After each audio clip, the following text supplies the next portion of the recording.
The divide between Calvinism and Arminianism is often framed as a dispute about salvation, but beneath that surface lies something deeper. It is a disagreement about how reality itself must be understood, about causation, freedom, knowledge, responsibility, and the nature of truth. This is not just a theological debate, it's an intellectual one. And when examined thoroughly, Calvinism consistently demands a higher level of conceptual discipline, not because it's harsher, but because it's more exacting. Calvinism begins with a single controlling principle: God is sovereign over all things. From this axiom, everything else must follow, logically, consistently, and without exception. Arminianism, by contrast, seeks balance. It affirms divine sovereignty, but limits its scope. It affirms human freedom, but resists defining it rigorously. It affirms foreknowledge, but avoids its implications. The result is a theology that often manages tension by compartmentalization rather than integration. Calvinism cannot do this. Every doctrine presses on every other doctrine, forcing coherence. If something does not fit, it must be rethought, not ignored. This intellectual pressure is formative.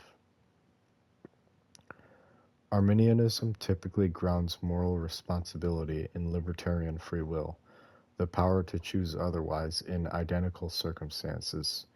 This sounds intuitive, but intuition is not explanation.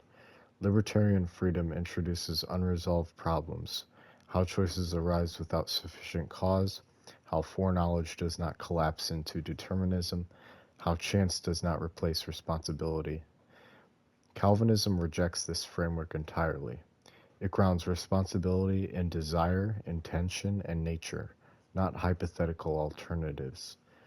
This requires precise philosophical distinctions: willing versus being forced, determination versus coercion, and certainty versus necessity. It is not the easier position, it is the more demanding one. Arminianism affirms exhaustive divine foreknowledge, but it often resists its logical weight. If God infallibly knows future choices, those choices cannot fail to occur. If they cannot fail to occur, they are certain. If they are certain, libertarian freedom is compromised. Arminian theology frequently resolves this tension by retreating into mystery at the very point where clarity is required. Calvinism does not allow that retreat.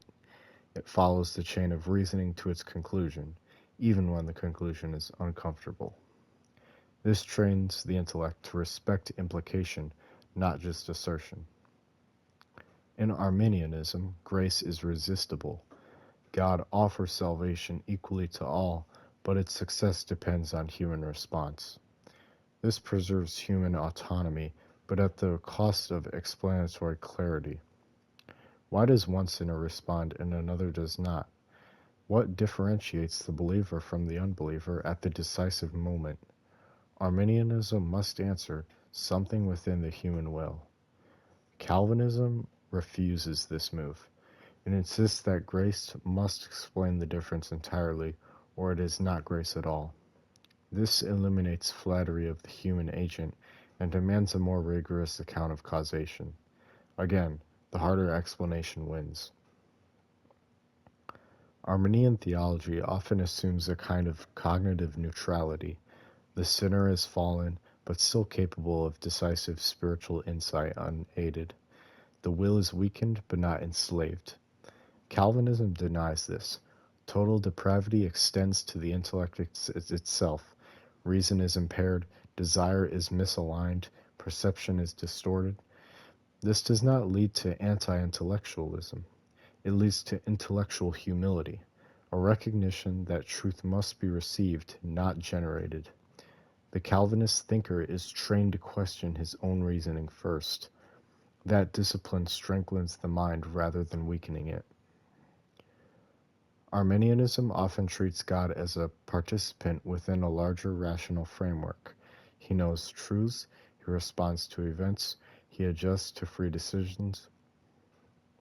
Calvinism places God at the foundation of rationality itself. Truth is true because God decrees it. Logic reflects his consistency. Moral order reflects his nature. This produces a unified worldview, not a patchwork of principles, but a single explanatory ground. Unity is not emotionally satisfying, but it is intellectually powerful. Historically, Calvinism has thrived in environments that demand rigor. Confessions, catechisms, systematic theology, and philosophical engagement. Arminianism often thrives in revivalist and pastoral context oriented toward decision, appeal, and immediacy. There is nothing inherently wrong with that, but it explains why Calvinism has disproportionately produced system builders rather than system avoiders. A worldview that insists God governs all things inevitably forces its adherents to think about everything. Calvinism is not intellectually comfortable all the time, but it removes sentimental escape hatches, it denies flattering views of freedom, and it refuses to soften logical consequence. But in doing so, it strengthens the intellect, not by empowering the mind to rule over God, but by disciplining the mind to follow truth wherever it leads.